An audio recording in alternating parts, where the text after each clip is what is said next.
Урматтуу көрөрмандар, мен азыр ислам дүйнөсүндөгү, ислам тарыхындагы орду чоң болгон Ухуд тоосунда турам. Гитлердин да айткан сөзү бар экен. Мен еврейлердин баарын кырдым, бирок бир канчасын калтырып койдум. Себеби кийинки муун мени күнөөлөбөш үчүн. Еврейлердин кандай калк экенин билип койсун алар дагы депчи.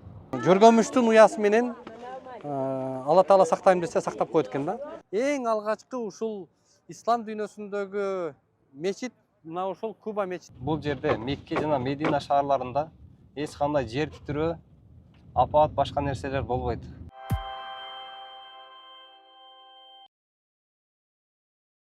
Урматтуу мекендештер, мен азыр Медина шаарындагы Куба мечитинде турам. Бул мечиттин аталышы дал ушул айылдын наамынан ыйгарылган экен. Эң алгачкы ушул ислам дүйнөсүндөгү мечит мына ушул Куба мечити деп эсептелет экен. Анткени пайгамбарыбыз саллаллаху алейхи өзү өз колу менен пайдубалына колун тийгизип, ошол эле учурда Абу Бакыр Сыдык да дал ушул жерден мечитке колун тийгизген деп тарыхый маалыматтарда айтылат экен.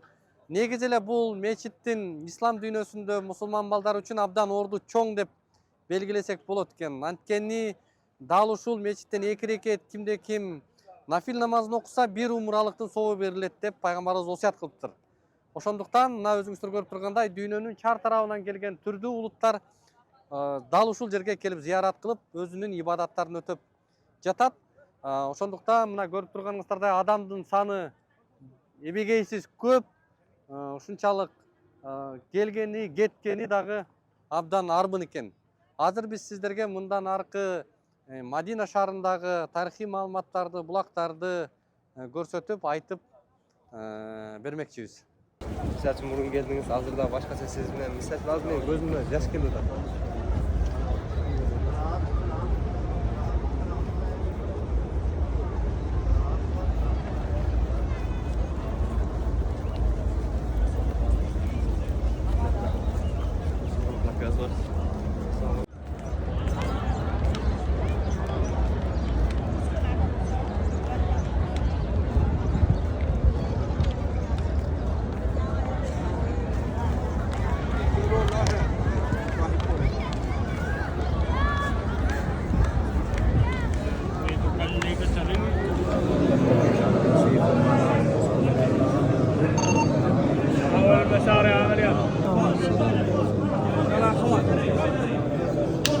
يلا يا اخوان يلا يا زايد يلا يا اخوان يلا يا زايد يلا بس Урматтуу жамаат, биз азыр пайгамбарыбыз саллаллаху алейхи вассаламдын шаары болгон Медина шаарындабыз. Бул Медина шаары пайгамбарыбыз саллаллаху алейхи вассаламга келгенге чейин, пайгамбарыбыз хижрат кылып келгенге чейин Ясриб деп аталчу. Ясриб деген ошол бир кишинин атынан аталчу. Бирок пайгамбарыбыз саллаллаху алейхи вассалам келгенден кийин бул жерге пайгамбарыбызга вахий түшүп, жана пайгамбарыбыз саллаллаху алейхи вассаламдын куттуу хадисинин себебинен нурланган шаар болуп калды. Бул шаарда пайгамбарыбыз саллаллаху алейхи вассаламга көмөктөшкөн ансар деп коет, жардамчы мединалык жергиликтүү жамаат болду. Ошолор пайгамбарыбызга көмөк көрсөттү. Ал жактан Мекке шаарынан мухажир деп коет, хижрат кылып көчүп келүүчүлөр. Ушул көчүп келген сахабалар себебинен ушул ортодо бири-бирине жардам берген себептен ушул жерден дин көтөрүлдү. Бүткүл ааламга дин жетти. Пайгамбарыбыз саллаллаху алейхи вассалам ушул шаарда 10 жыл өмүр өткөн. 10 жыл ушул жерде мусулмандардын, сахабалардын ыйманына, жана дагы ааламдын дүйнө акырет, адамзаттын, жиндердин дүйнө акырет бактылуу болуштугуна ушул жерден динди тараткан. Ошондуктан бул нурдуу Медина шаарынын фазилеттерин айттык, дагы да айтабыз. Бул Медина шаары Баладул Амин, тынчтыктын шаары. пайғамбарыбыз саллаллаху алейхи уассаламдың денесі тиіп жатқан пайғамбарыбыздың қабірі тұрған шаар. Ең тыныштық ушул жерде болады. Бұл жерде Мекке жана Медина шаарларында ешқандай жер титирөө, апат, башка нерселер болбойт. Ошондуктан Баладул-Амин тынчтыктын шаары деп аталган. Карай турган болсок, азыр канча деген умрачылар келип атат, канча деген дүйнөнүн төрт бурчунан адамдар келип атат. Ошончолук болсо дагы, ошончо көп адам болсо дагы, бирок бардыгы бир калыпта, тынчтыкта, мемиреген акыбалда ушул жерлерде зыярат кылып, ушул жерлерде ибадат кылып жатат. Пайгамбарыбыз саллаллаху алейхи вассаламга зыярат кылыштыкты жана дагы ошол пайгамбарыбыздын мечитинин жанында Жаннатул Бакый деп аталган ошол 10 000 сахабадан ашыгыраак сахабалардын кабыры ошол жерде жайгашкан. Ал жерде Усман разияллаху анху, пайгамбарыбыздын кыздары Умму Кулсум разияллаху анхалар ошол жерде кабыры. Ошол сахабалар дагы келип зыярат кылыштыкты Аллах таалам бардыгыбызга насип эткенсин. Ошого биз дагы дуа кылалы иншалла. Мамлекетибизге, элибизге, жерибизге, бардык бийлик башындагы турган башчыларыбызга Аллах субхана таала бекем ден соолук, бекем ыйман, адилеттүүлүк башкарууну Аллах таалам насип эткен болсун. 41-жылы Гитлер булардын бүт чекеден кырган да. Булардын разницасы ушундай дейт, адам баласын баягы адамгерчилиги менен разницасы ушундай дейт.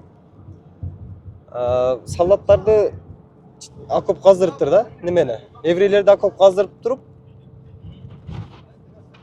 анан берки солдаттарга айтыптыр. Еврейлер жаткырып туруп, тирүүлөй. Үстүн көмгүлө десе, солдаттар макул болбой коюптур, унабай коюптур. Анан берки солдаттарды жаткырып туруп, беркилер көмгүлөсө көм салыптыр да. Анан кийин тургузуп айтыптыр, көрдүңөрбү дептир. Еврейлердин кандай калк экенин дейт. Гитлердин да айткан сөзү бар экен. Мен еврейлердин баарын кырдым, бирок бир канчасын калтырып койдум. Себеби кийинки муун мени күнөөлөбөш үчүн. Еврейлердин кандай калк экенин билип койсун алар дагы депчи. Тарых мени баягындай неме кылып жазат дептир да. Мени күнөөкөр кылып жазат. Бул баягы геноцид кылган деп жазат.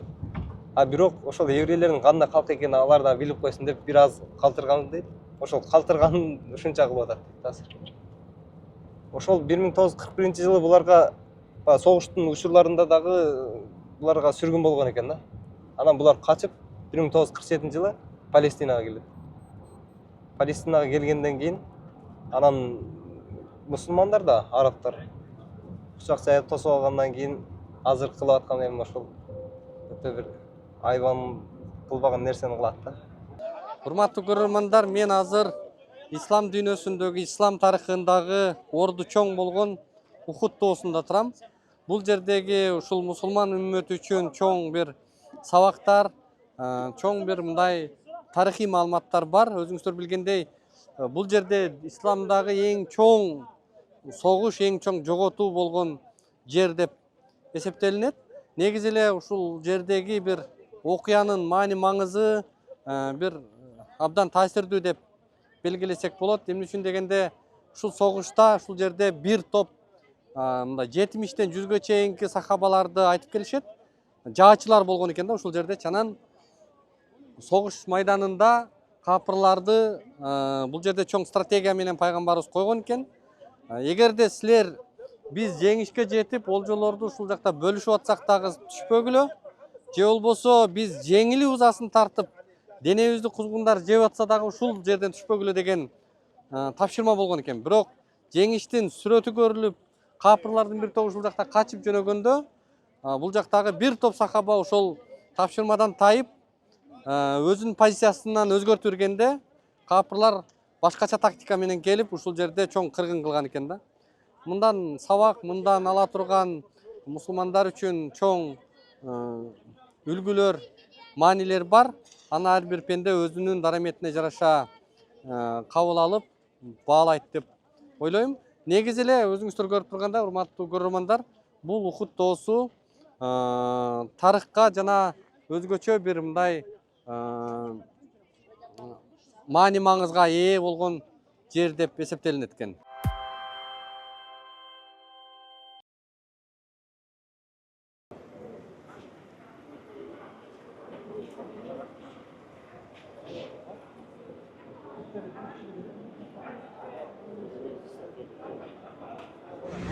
Mekke'ye safar tuttuk. Babamız baktıydı.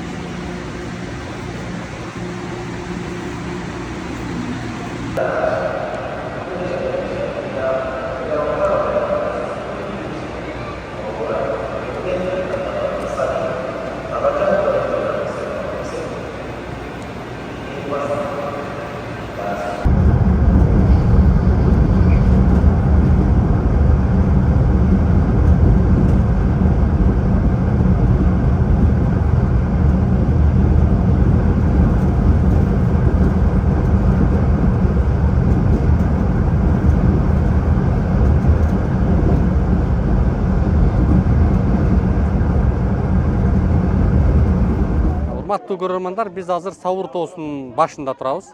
Меккеден 4 километр алыстыкта, бийиктиги 721 метр экен. Азыр ушул жалпы умрага келген кыргыз мекендештерибиз, умра башчыларыбыз менен чогуу дал ушул Сауыр тоосунун башына чыгып турабыз. Бул жака ичине кирип чыктык. Өзүңүздөр көргөндөй, мына ушул үңкүр Абу Бакыр Сыддык пайгамбарыбыз экөөсү ушул жерде баш калкалап, өзүңүздөр билгендей баягы 13 жыл Меккеде динге чакырып, исламды жайылтууда 13 жылдык эмгегине мындай бир ушул меккелик ошол мезгилдеги мындай мушриктер дейбизби, дин душмандары куугундукка алып пайгамбарыбыз бир катар тарыхый окуялар менен качкан бул жакка. Мына ошол качууда бир эле нерсени айткым келип атат да, бул жерде эң мына акылга салып карап көрө турган болсок, эң алсыз, эң назик бир жөргөмүштүн уясы бир болбогон тосмо да. Мында акылга сала турган болсок, бирок ошо менен пайгамбарыбызды ошол мушриктер келип көрбөй, ошол жөргөмүштүн уясы менен Алла Таала сактайм десе сактап койт экен да. Мына ушинтип ушул окуя болгондугун баарыбыз билебиз, окуганбыз, устаздардан укканбыз. Азыр мына ушул жерге келдик да. Өзүңүздөр билгендей, бул жерге келип сыйынып, же бир кандайдыр бир ибадаттарды жасаганга болбойт, бирок тек гана келип зиярат кылып, ошол окуганын, дамлалардан, устаздардан уккан баяндарды элестетип ушул жеринен көрүп кетип аткан мусулмандар абдан көп экен бул жерде.